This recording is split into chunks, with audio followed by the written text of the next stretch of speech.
Hello, hello, hello, and welcome to another educational and enlightening stream from your favorite creator. Just kidding. Checkmate humanity. Hello, everybody in the chat.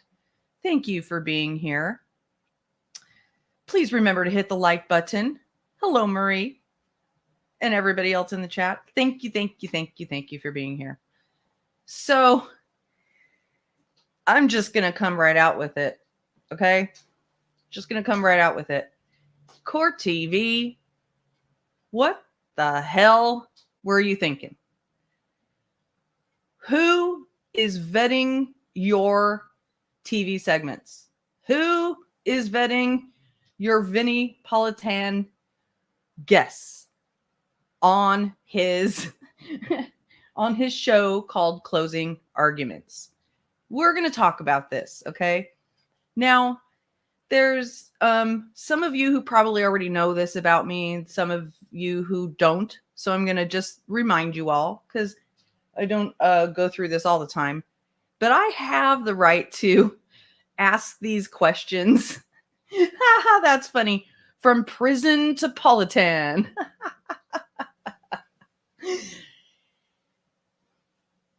I ask these questions from a very informed and educated place. Okay. My career and my expertise is in working with and for the media. For over 25 years, I worked inside technology companies, inside technology startups, and my job was to do communications, strategy, and media relations. Okay. And part of doing communication strategy and media relations is fielding requests for your talent, or your executive or whatever, to go on to these segments on TV or to be interviewed by the newspaper. Conversely, when I worked for media companies, thank you very much, JD Jenny. Conversely, when I worked for media companies, I would also produce programs for them where we would vet speakers for those programs. So I worked on that side of it as well. So what I'm going to do is take you behind the scenes in how these decisions are made, about who goes on to these programs, how they are produced, and how the research is done, and take you through how on earth anybody could have done the research into these panel guests that were on Vinnie Politan's show and come up with the idea to have Jonathan Lee Riches share space with two incredibly qualified guests. Okay. So just to set the stage a little bit, Vinnie Politan has this show called Closing Arguments, right? And, it's a pretty good show. And he usually has guests on. He'll introduce the topic, and then he'll have guests to come on and talk about, give their expert opinion on what he just summarized. And on this particular segment, they were talking about some video that had just come out from the Madeline Soto case. And it's body cam footage. Hey, Sparkles, and everybody else coming in. It's body cam footage from Stephen Stearns, Madeline Soto's stepfather, being given a ride from jail to prison. I'm not sure. He's being transported. Okay. And he's basically just talking in the car to the officer who is transporting him. And this panel is giving their, observations. And the panel is made up of, one of them is Dr. Gary Brucato, and he is a world-renowned a criminal profiler. He comes from Columbia University. And I'm going to show you that in a minute. But the other person he had on panel was a woman, another, like a body language expert. I'm going to show that to you too. Her name is Susan Constantine. And for most of the segment, they also had on this retired law enforcement officer. But then toward the end of the show, Vinny's like, oh yeah, now we're going to bring on Jonathan Lee Riches. And I'm like, what the hell? And by the way, shout out to Heels in the Air for bringing this to my attention, because this is actually, yeah, Dr. Gary is great. I actually email exchanged with him because I actually did a video about him. He had amazing insights in one of the documentaries that was done about Idaho 4 case. I thought his insights were great. So I did a video about it, and he actually reached out to me and thanked me for the video, and, you know, for complimenting him in the video. So, and when you look him up, and I'm going to show you, he has credentials. He has a longer list of credentials than JLR has a criminal record, and that's an accomplishment, y'all. Okay, that's an accomplishment.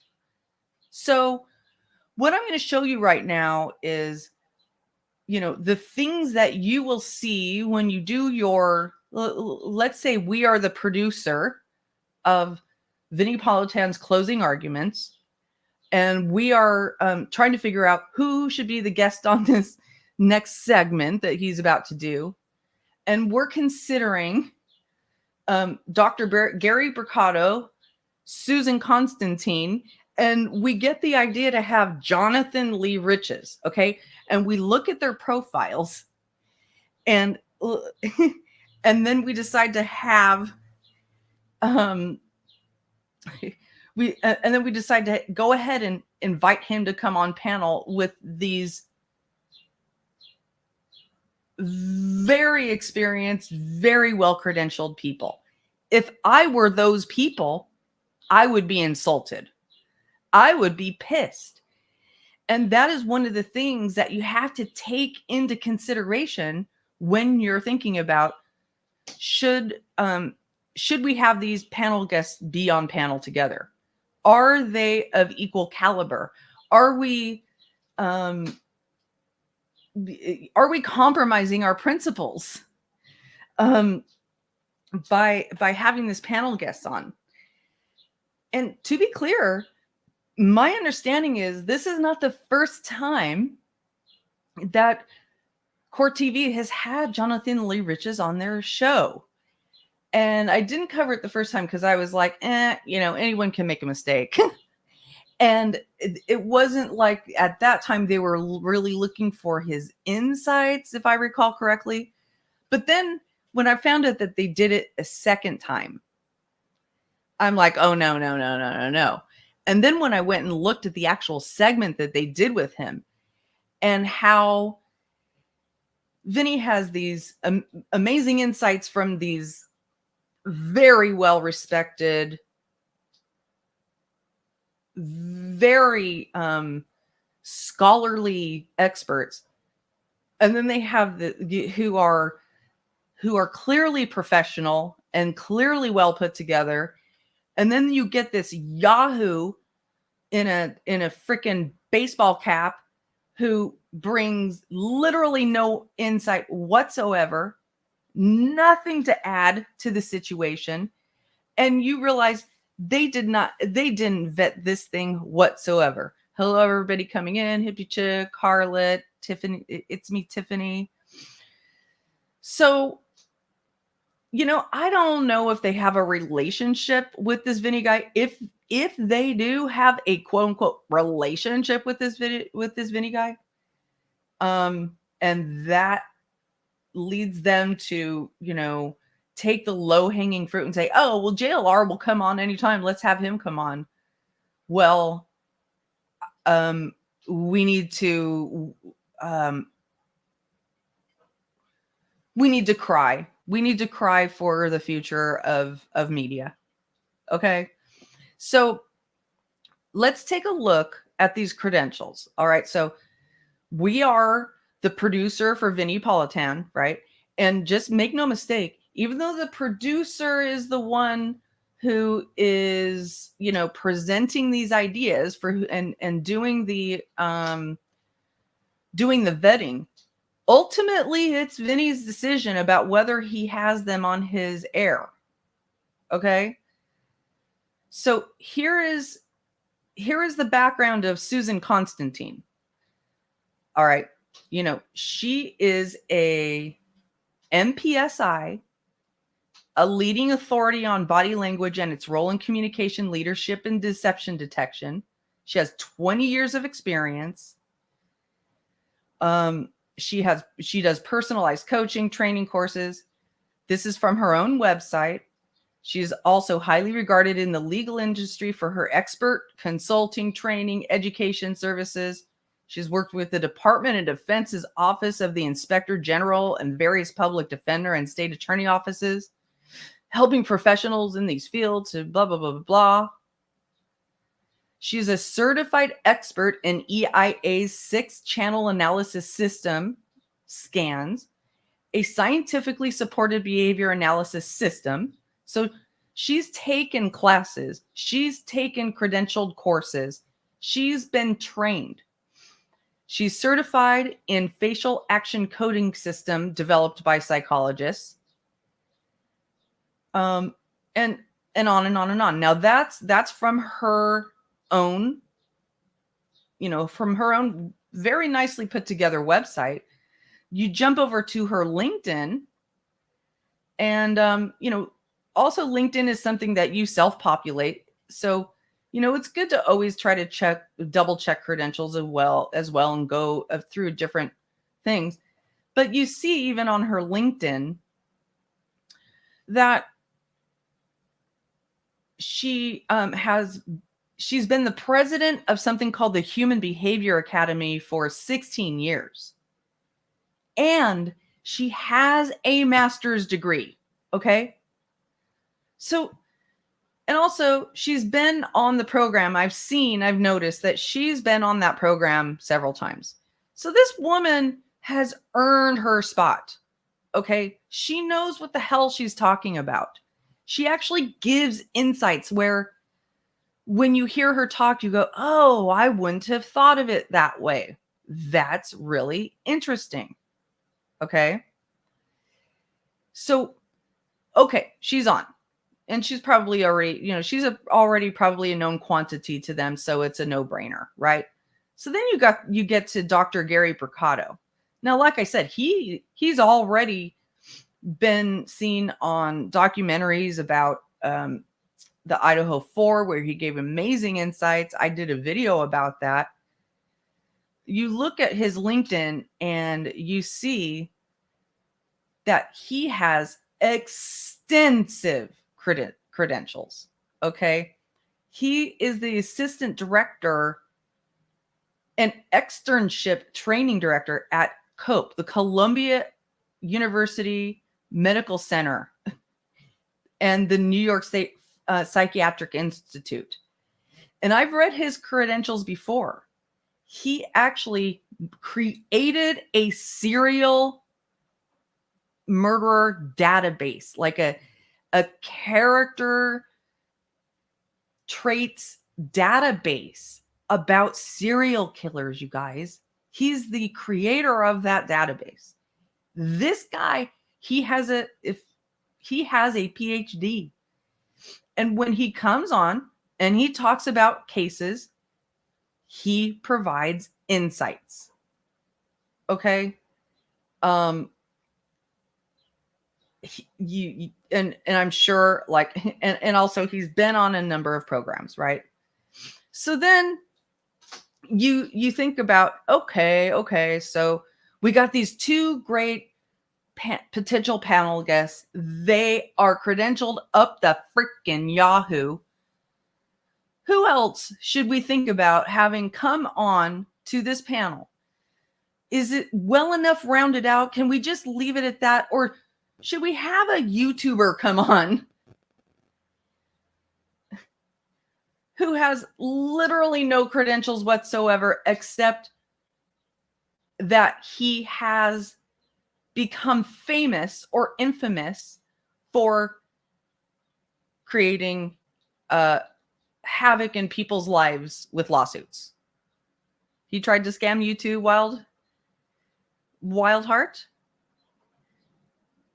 Yeah, well, it doesn't surprise me. Scammer's always going to scam, right? He is, I mean, in my humble opinion, he is a scammer. Okay, that's my humble opinion. And one of his latest scams is being able to get onto Court TV with these two incredibly well-regarded, well-respected experts in the field talking about the Madeline Soto case.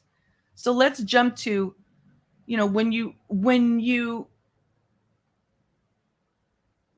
Google Jonathan Lee Riches, one of the first things you're going to see is his Wikipedia page. His Wikipedia page does not talk about his YouTube, winnings, basically his YouTube success. His Wikipedia page starts out at the very beginning saying that he is a convicted fraudster known for the many lawsuits he has filed in various United States district courts. And the very next sentence is that he was incarcerated at Federal Medical Center, Lexington, Kentucky, for wire fraud under the terms of a plea bargain. So he was released in April 30, 2012.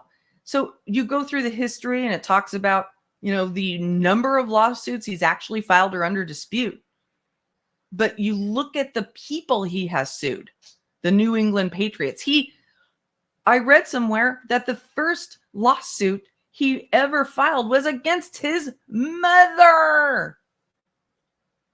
Okay.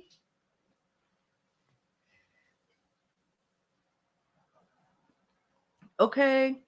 Oh, yeah, that's right. He sued Steve Jobs, my old boss. I mean,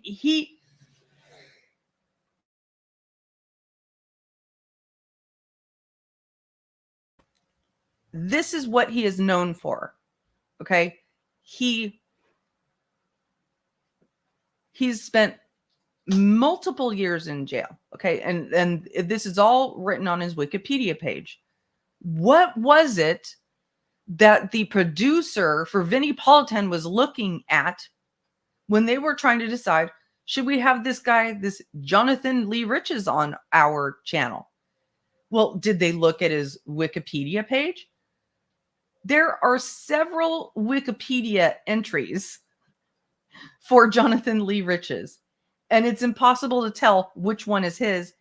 And one of the reasons probably for that is because he's a known identity theft person. He's known to create multiple identities. One of these says that he's an astronaut at NASA. Another one says he's a professional lawsuit writer. Another one says he's an attorney at law at courts. Another one says he's a rogue detective at Aurora Police Department. Okay. So did they look at these various LinkedIn entries and try to figure out which one of these is his? Obviously not. Or did they look at it and not care? They clearly know he has a YouTube channel. Do they look at the YouTube channel and see that it's full of clickbait and conspiracies? They probably also looked at his Twitter feed, where he has a decent following of, 31,000 followers, right? But when you scroll down on his page, you see that a lot of the stuff that he just today, he retweeted one of his favorite people, or he responded to one of his favorite people, fellow ex-convict Roger Stone. Looks yummy, Mr. Stone, enjoy, right? So do they look at these things? And here he is hamming it up with Steve Gonsalves, right? Journalistic integrity, gonzo journalism. So they probably, all they did, I'm going to venture a guess that all these producers did was say, oh, look, he has 31,000 followers on. He has 31,000 followers on Twitter/X. And on this YouTube channel, he has 189,000 subscribers. Okay, let's have this guy on. And he gets a lot of, he gets a lot of engagement on his channel. He's done, everybody who's talking about what he's done. He's done so many things it's impossible to go through. And in fact, one of the people who has the most knowledge about all of his shenanigans is Heels in the Air. And I'm going to have her on the channel soon to talk through all of that stuff, because there's just so much. And the thing that bothers me and what my channel is about, and this is why I'm doing this live today, is because basically social media is a playground for criminals who have, decided, okay, here's another avenue for me to scam people. And social media hands them the tools to do everything they need to do to take advantage of people. And in the true crime arena, that is particularly egregious, because people like him just make shit up. They just make shit up, clickbait people. And then when they're called out about it, they terrorize people by doxing them and harassing them. Right? Now, a lot of people, whenever they get into the conversation of Jonathan Lee Riches, is, oh, he's different now. He's changed. He's not as stalking and harassing. Well, what we're seeing is that he's toned down the heckling. He's not necessarily standing in front of, that we've seen lately, standing in front of a victim's house and heckling them, or like how he was doing it with Buster Murdaugh, standing there and following him around. We don't see much of that anymore, but he's still, my contention is that he's just taken that off camera so we can't see it, and he's just doing it in a much more slick and sophisticated way. He's still doing his stuff, okay? He's just able to hide it better. So now what's done is done. They did their vetting and they decided, yeah, okay, let's go ahead and have this Yahoo join this highly esteemed panel of guests. Let's go ahead.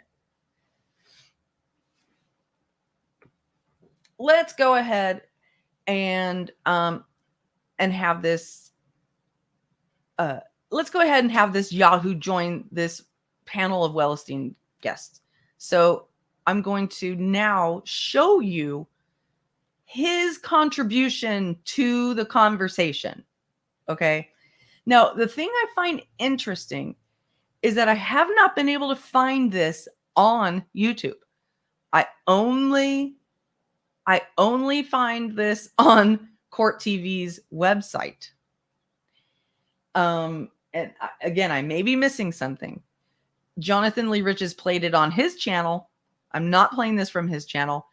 Since I'm playing this from Court TV's website, I am going to have to pause a lot. This is for fair use and commentary purposes only. So hopefully this won't cause any copyright issues. Here we go. They removed it from JLR because of backlash. Really? Removed what from JLR? You think they removed the actual video, or are you just making an assumption there, moderator? Do you know that for sure? Okay, let's listen. Between the two, that's the unanswered question that has permeated throughout all of this. Guests are still with me. Susan Constantine, Gary Brucato, joining us in Tampa, Florida, host of Jonathan Lee Rich's Investigates. So, and just to remind you, until now, we've had two, professionally dressed. I mean, they're not in suit and tie or anything, but at least they look put together and like they're respecting their viewer, the Court TV viewer, right? Then we get the YouTube Yahoo with the baseball cap on. It's on YouTube. Jonathan Lee Rich, it's great to see you tonight, Jonathan. What we're going to do, we're going to jump back. And he like lifts up his hand and waves as if to say, "Hey, Mom, look at me. I'm on TV. Woohoo." Back into this video. Again, this is Stephen Stearns being transported. We're going to listen to what he has to say. Very interesting story here, which includes some manure. Let's take a look. You grew up on a farm? Yeah. I also want to reiterate, based on my personal experience of, putting together these guest appearances and panels. If I were the producer of this panel and I knew that my next choice was to put on, Gary Brucato, Susan Constantine, and Jonathan Lee Rich's, I would be like, we don't need Jonathan Lee Rich's. He's not going to add anything to the conversation. And it's an insult to put him on equal footing with these two other educated experts who have probably testified in many, many, many court cases. Wow.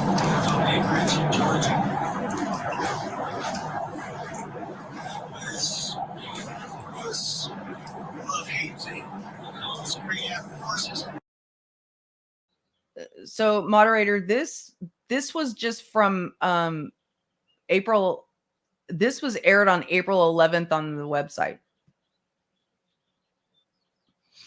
So you might be talking about a different appearance. I don't know. It's so time you pick, a dozen stones every day. 10, 11-year-old kid. Once pushed away, we had this dumpster with a ramp that we pushed the wheelbarrows forward into until we pushed it, and the wheelbarrow tipped over and took me right with it into the dumpster. I have noticed that they have had more YouTubers on, and they had Gray Hughes on with his with his visor and everything. I think I wouldn't be quite so critical about Jonathan's appearance if the entire package wasn't so clowny. You know what I'm saying? At least in my personal opinion, Gary Hughes brings something a little bit more to the table. And he doesn't have this long known history of being a freaking fraudster, right? Yeah, it's just mostly grass and hills, so it's not. But it stinks. Yeah. Why did you work there? Was it like your family's farm? Yeah. So you're from Georgia? I've been all over. I was born in Illinois. Lived in Georgia, Florida, and California. Rotation for West. See, I was born in Puerto Rico and then I was raised in Boston. So it was. I mean, I didn't grow up in Puerto Rico because my mom left there when I was 2. And I grew up more in Cambridge and like Boston area. So that was like a big city, you know, projects and Is that truth? Truth exposed? He was looking down eastbound and it was supposed to be westbound. Of course he did that. Of course. that's Interesting locals there. it's definitely different. Definitely different.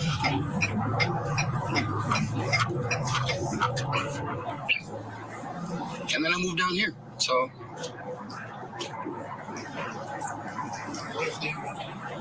Georgia, Southern California, Florida, Southern California is nice. San Diego area? A little further north than that, towards the beach. Somewhere like Newport. California is nice. I've been there twice. I've been there twice. Nice to visit. Weather's always really nice.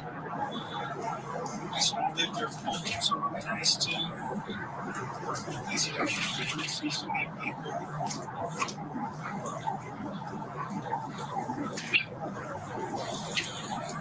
Beaches are just amazing. I'm just letting you know, guys, the reason I'm not forwarding it through this part, they'll start talking soon on the panel, is because whenever I forward it, it goes to a commercial on this site. So I'm just letting you know that's why. Pacific water, cold as cold can be. Oh, yeah. There's no warmth to that water at all. So your muscles start to seize up. Unbelievable. Jonathan Lee Richards, you've been down there. You've been investigating this story, this case. What are your thoughts, number one, reaction to having watched this video and actually seeing this man speak, you know, in a spot other than on television when we saw him make that? Now, before you hear JLR respond, realize that before he has said what he's about to say, the 2 other experts have given really interesting insights before now, okay? They've given insights that I was like, wow, those are cool insights, you know, that I would like to incorporate into my coverage, right? But listen to what JLR says. Plea for the finding Madeline. Yeah, Vinnie. So one thing I find very interesting is normally, you know, this man is facing charges, the most egregious charges one person can face, and he's most likely possibly going to get the death penalty for just the charges alone that he's being charged with now. I'm a little shocked that he was in that transport vehicle alone with one single individual with the window open. I mean, this guy is more or less a danger to society. What? So that's his first insight, okay? I'm surprised he's in this transport vehicle alone. He's about to go down for the worst charges you can have. What? Come on, are you kidding me? This is a police officer transporting him, y'all. He's in an armed vehicle. He's handcuffed behind a cage. You all tell me, was that an amazing insight? He's in the car alone and he has him. Now listen to what else he says, okay? But it probably was deliberate. They wanted to extract some information, open them up. I don't know, you know, what the goal here was. Do you really think that they tried to use these transports to extract information and open him up? What? So he's trying to give the kind of what at the end of what he says, what it sounds to me like is he's just using his own experience as a criminal to bounce off of. right? Listen to what he says. But, you know, you would think if he was trying to get some more information out of him, the driver would have took a longer route. You know, the drive was about 20 minutes or so. We could have, you know, found a longer way to drive to get more out of him. So Jonathan's basically saying, you know, that driver, he just should have been much more manipulative. Because you know what I do when I try to extract more information from people? I drive them the longer route. And that's what the cops should do. So this is this is the amazing insight.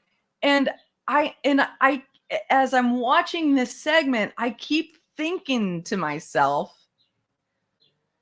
what did Vinnie Politan and his producer think that JLR was going to add to this conversation? And what are the other two panel guests thinking as these two dumbass things are being said? Yeah, he thinks that's what the cops did to him. You're taking me on a longer ride to get more information out of me, and I'm alone in this car, so oh my gosh, it's so freaking hilarious to me. So he's processing this situation through his tiny peeny weeny criminal mind, and giving that tiny peeny weeny criminal mind insight against these two published, world-renowned experts. It's insane. And what are they thinking? Are they sitting there going, what the hell? Why am I on the same panel with this guy? I sound jealous. Look, Teresa Blanton, you got a predator and a murderer with nothing to lose. They have escaped before. JLR isn't the only fool on these podcasts. I can name plenty. Listen, Teresa, YouTube is not my career, okay? I've already had my career. This is my semi-retirement, you know, like side income, okay? So I don't go onto YouTube and make shit up to try to get money out of people. I don't steal money from people by lying to them. I'm not jealous of people who, I'm not jealous of people who have to lie to other people to get money out of them. And, you know, I have no problem with people who like JLR. I don't have a problem with it. I have a problem with YouTube giving a platform to somebody who and allowing them to amass an audience by lying to their subscribers. I mean, sometimes liars are very easy to like. I understand that. Another thing too is, like, Stearns, I don't know what he's going through, but his time now has stopped. Like, he knows he's cooked. He knows he's never going to get out of prison. I think he's just reflecting on everything in his past, and that's his memories for the rest of his life. He's just going to think about all places he's been to, all relationships he's been to, all his likes and dislikes, and that's all he's going to think about because he has nothing. Hey, be real. Tell me what I've deceived about. Let me know. Give me the facts, ma'am or man. Anything else moving forward?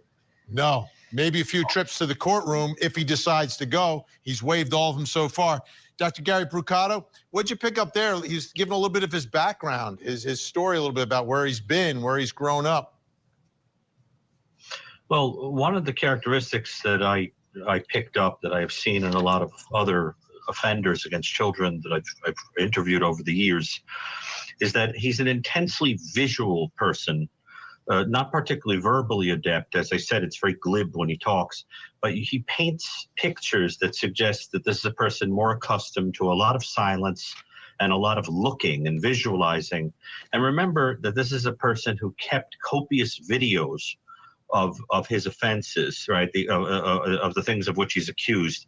So we have to imagine is a person who is more comfortable in a kind of a visual fantasy world. The problem with these kinds of people I've noticed over the years is that when they visualize and fantasize like that, you really can't tell the difference between things that are actual memories and things that they're kind of making up as they go along, you know, painting this idyllic picture of childhood on the farm and all this kind of thing. And I didn't really necessarily get the sense that much of it was true. It sounded like a lot of fantasizing and you know, making things up as you went. So do you see how, I don't know if you've been listening, but the things that Dr. Gary Brucato just said are really interesting. He's talking about this whole, you know, fantasy life that Stephen Stearns has developed for himself that he realizes coming to an end. And, you know, and Dr. Brucato is giving insights into that. And he speaks from a specific set of experience and skills and education, right? And I also want to make really, really, really clear, I don't think there's any problem with having a YouTuber come on Court TV whatsoever. It's which YouTuber and what are their credentials and what do they bring to the table? And look at the makeup of this panel. And what is the signal that you're sending? You know, what is the expertise? Seriously, ask yourself, what does JLR bring to this panel except that he has almost 200,000 followers on YouTube? Seriously, tell me, give me a legitimate answer to the question. What does JLR bring to this panel besides having almost 200,000 subscribers? Tell me, please. The other thing that's interesting about it is I think it really exemplifies what people mean when they say that offenders like this, they can have empathy, but they don't have compassion. In other words, he can pick up on the cues of how to look like he cares and is sharing a story and is being vulnerable. So he has that kind of quote unquote empathy, but you also get the sense that he really couldn't give a flying leap about the actual things that the other person is saying. So that everything has that quality of, you know, I'm doing this for a purpose. This is a means to an end. And the end is pulling you into some sort of a selfish need, or in the case of the child victim, I think some fantasy, perverse fantasy that's going to be played out. Susan Constantine. Patricia Gardner, are you calling me female? What does me being female have to do? Is that directed toward me? Because I find it to be a pretty hilarious comment. I want to let people know that you're also a jury consultant, right? Yes. And I'm curious, what do you think, like, members of the public, like people who would be sitting in a jury box would think of a guy who looks like this, who has mannerisms like this, in light of the accusation? All right. So, Ms. Patricia Gardner, if, let's say I was jealous, okay? Cruel. What does that have to do with being female? Answer me that. And I'm still looking for my legitimate answer to a question of what does JLR bring to the table on this panel besides having 200,000 subscribers on YouTube? I'm still looking for that. I'm still looking for it. I'm still looking for a legitimate answer to that question. What does he bring to the table? Stations that they'll be aware of. Sure. So I began my career in witness prep, and I've worked with a lot of these really kind of creepy looking people. And you know, Vinnie, because you've been a prosecutor all these years, is that the jury is going to judge the defendant on his appearance. It's impossible for them. So, you know, Cinnamon Hot, I'll give you that. I'll give you that.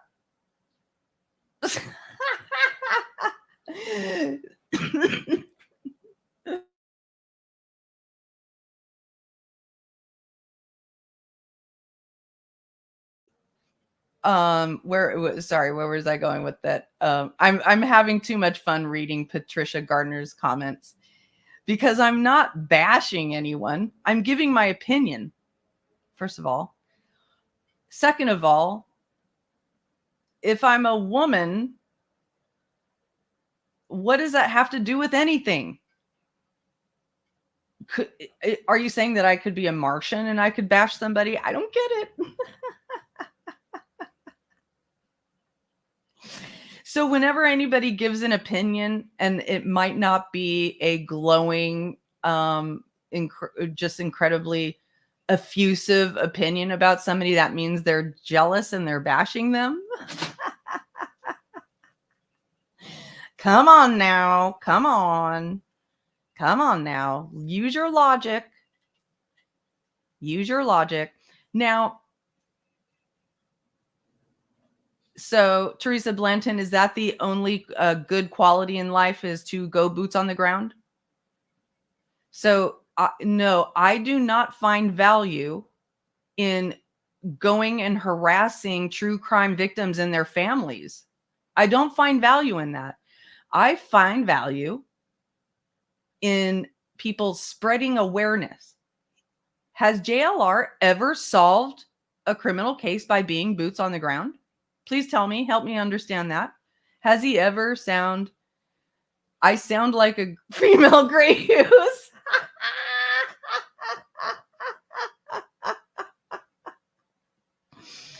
He does travel a lot to get his boots on the ground, and he shares updates, and sometimes quicker than other news stations. What's the point of this video?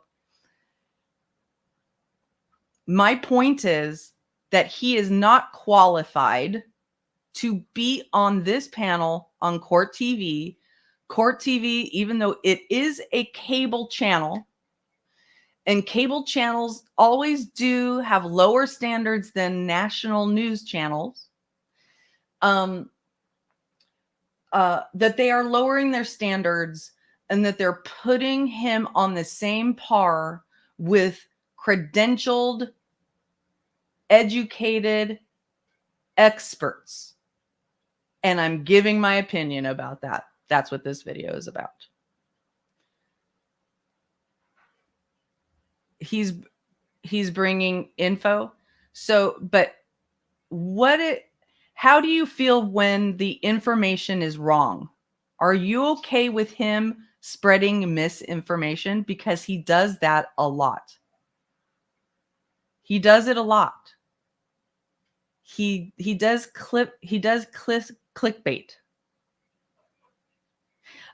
Cinnamon hot. I was starting to say, I'll give you that thing. What I was starting to say, I'll give you that Court TV is not on the same par as like totally legitimate media. I get that. It's cable TV. Okay. So their standards are not always going to be as high as others, but they still do need to hold some standards, especially when they are putting together a panel of guests about a case. He doesn't have any special insight into this particular case. He hasn't broken any news about this case. So that's all. The topic is Jonathan Lee Riches being on Court TV. Read the title. Thank you very much.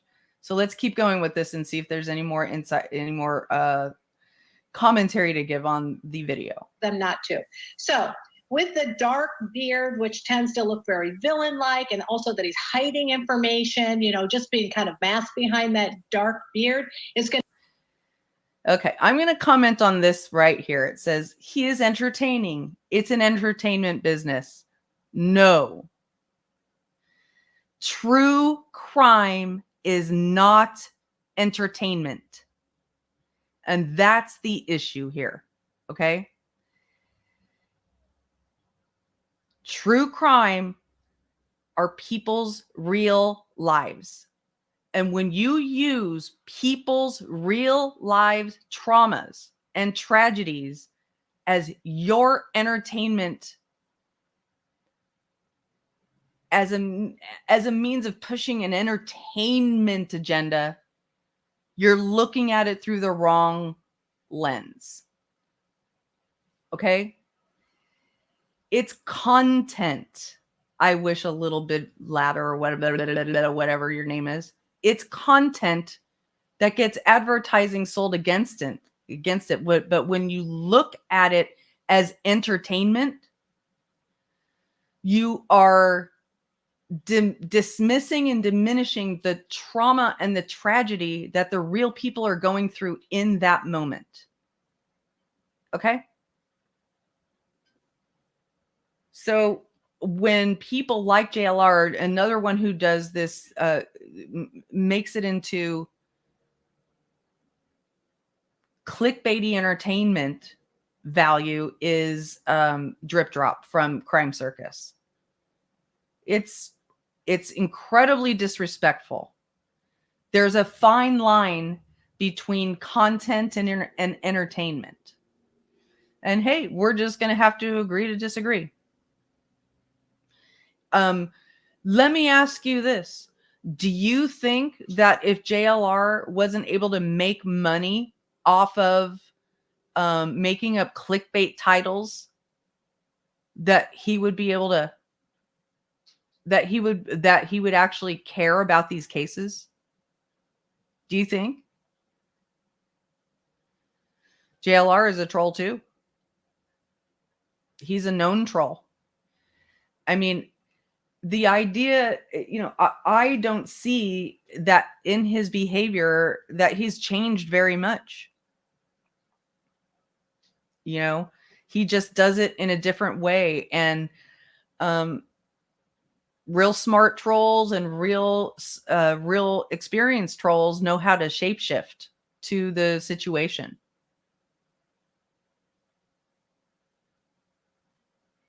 That's right, Tidy Girl. Somebody else's pain is never entertaining or entertainment. The most you could think of it is as content, and our job as true crime creators is to just share the information so it gets out there and the information is spread. But to sit here and make shit up about it, to make clickbait titles, to heckle true crime families, to declare people guilty before there's ever a trial, that's wrong. To stalk the people, to stand in front of their houses with bullhorns, it's wrong. So it's going to be really off-putting if he's in that courtroom. The other thing is they're not going to want to make eyes with him, right? So if he even tries to make eye contact, you're going to see, especially women are going to divert eyes right away from them. But what I noticed, he may have paid the price for his sins, but it doesn't appear that he has changed. Okay? Because he's still doing the same stuff. He's just adjusted himself. He's just adjusted the way that he does it. here, Vinnie, is that the more he felt significant, the more he leaned in. I saw this like he was throwing the fishing line out through that into the water, and he was pulling him in. And the more he pulled him in, the more he leaned forward. And what he did masterfully, and I think they will agree with me, he used the five senses. He used the five senses to help him to recall memory. The smell of the poop, the taste of the berries, the hearing, which is the music, the touch of the blanket, and the feeling, and also connecting with him more on an emotional level. Like, I hear you, dude. I validate you. And he minimized, and he didn't make him feel threatened. That's why you don't see a lot of anxiety in him, because he hasn't increased it. You know, I do truly, truly feel sorry for people who think that someone giving an opinion is jealous. Because you lack a depth of emotional intelligence that probably makes it hard for you to have meaningful relationships. So he's doing a beautiful job and almost using what we call cognitive type of approach to bringing out a conversation, and so masterfully. In fact, so good. I'm going to mention this in my new book that's coming out in January. Jonathan Lee so Riches, good. I'm going to give you the final words. I have about 30 seconds left. What are the unanswered questions that you have tonight about this entire investigation? Well, you know, they released charges right on Stearns, and they lay out all the graphic details. I mean, it's horrendous. I'm just wondering why the medical examiner didn't release the cause of death. They haven't released that, and we're at 6.5 weeks now since this tragedy happened. Why not? So that's his next insight. Why don't we have a cause of death? Why don't we have a cause of death?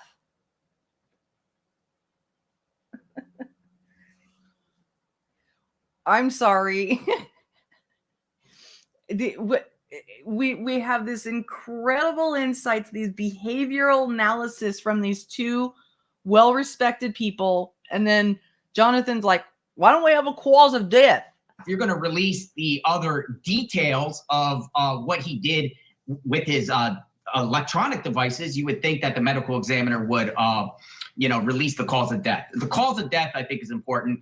Is others involved or not in this case? Yeah, cause and manner. I understand they can't release the whole report because of the restrictions on the law, because of the nature of the domestic violence, but at a minimum, manner and cause would answer a lot of questions.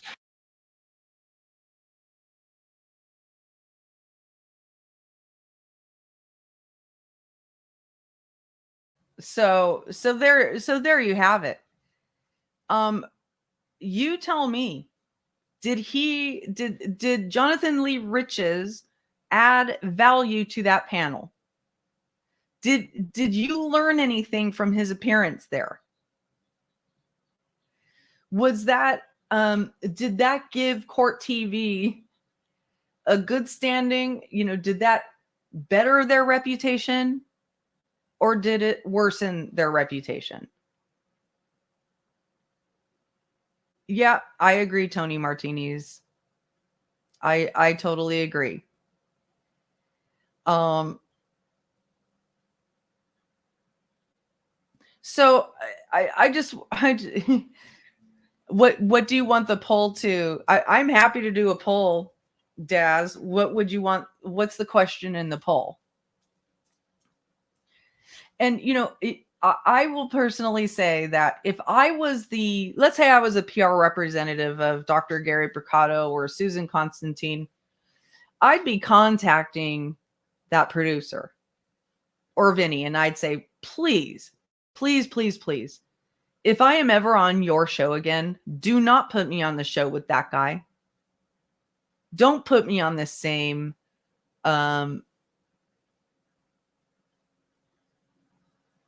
don't put me on the same playing field with him. Don't equalize me with that person. We're not on the same level at all. And, you know, Vinnie also, isn't he a former prosecutor?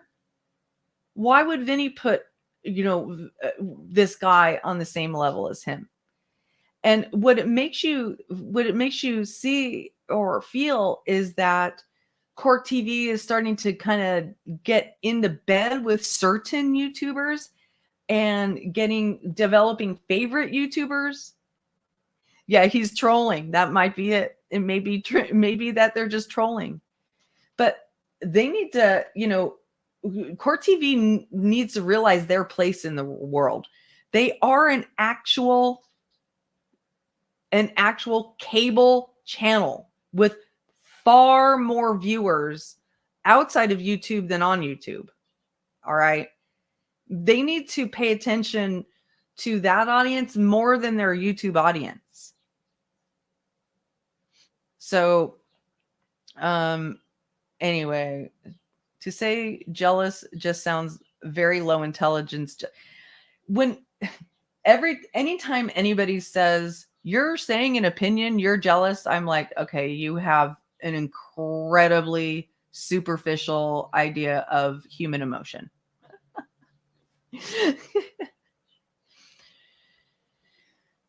Maybe he's starstruck, right, Daz? Right. So there's one other thing I wanted to mention to you guys. I hope that you all do take mental health breaks, or, internet health breaks from the internet. And when you do take your breaks, if you do watch other content, there are some really good documentaries on Netflix right now. One of them is called Baby Reindeer.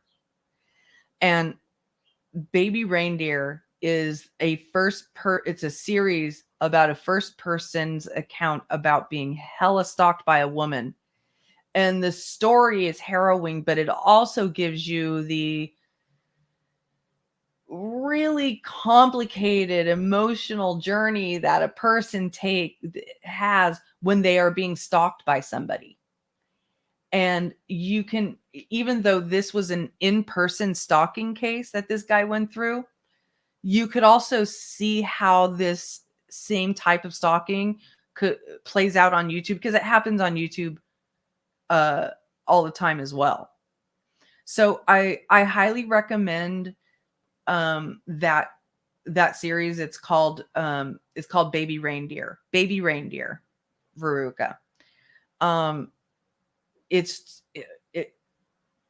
It's really well done, and it's based on the book written by the guy who was in the stalking, and it's an incredibly harrowing case. The woman had already been convicted and jailed for stalking, and then she started stalking him, and he didn't realize that she had already been convicted of stalking until he started getting stalked by her and started getting concerned by her, and then looked her up, and he was like, oh fuck, I'm being stalked by a convicted stalker. And she was insane. She was absolutely insane, and it really interfered with his life in major ways.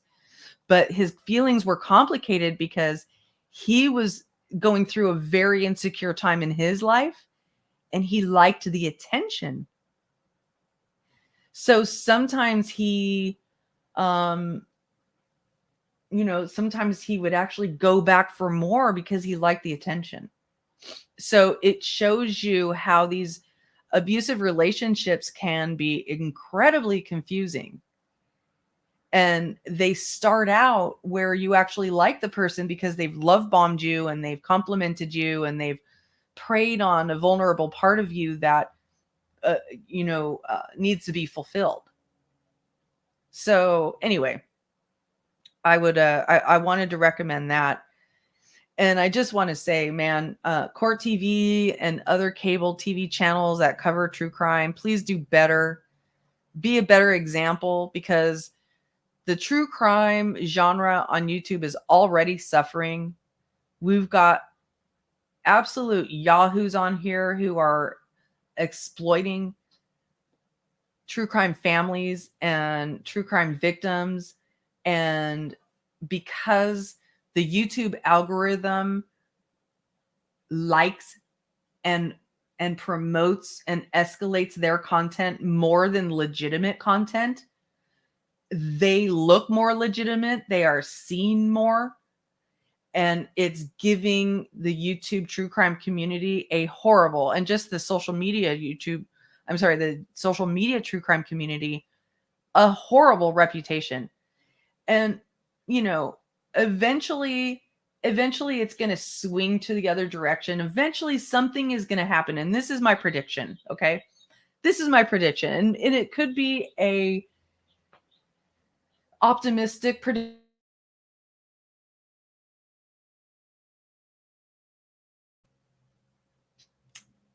Media trends and cultural perspectives and how they change.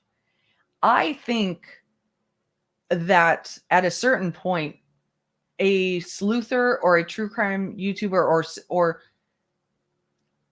something is going to happen where a true crime social media person or group is going to cause a major issue in a true crime case or cases, and it's going to cause such a major backlash, a major public backlash, that it's going to cause the public to have a bad perspective on true crime in general on social media, and they'll stop coming to YouTube for their true crime and they'll go elsewhere. They will just go to Netflix. They will just go to podcasts. They will only watch pre-recorded videos, and streamers will start losing views and money because of that. I do think that could potentially happen. If people don't clean up their acts. This is, be team players. Be team players and, follow the TOS. Don't stalk people. Don't make shit up. Don't clickbait titles by saying, there was a possible Sebastian sighting when there wasn't. I'm just absolutely sick over what's happening with the Sebastian Rogers case. I can't even, I feel sick even saying his name right now because of all the shit that's going on. So anyway, I appreciate you all being here. Remember that I have another channel called Disorder in the Court, and that is where I am going to be continuing my coverage of the the Chad Daybell trial. I am live streaming that, and it's a labor of love for me because I've just been covering that case for a long time. If I'm going to now share some links with you if you would like to support the channel. Never expected, but always appreciated. And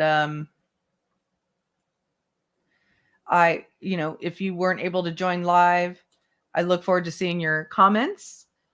And otherwise, I hope you have a wonderful rest of your weekend, your Sunday, and that the week ahead for you is fantastic. All right. Bye.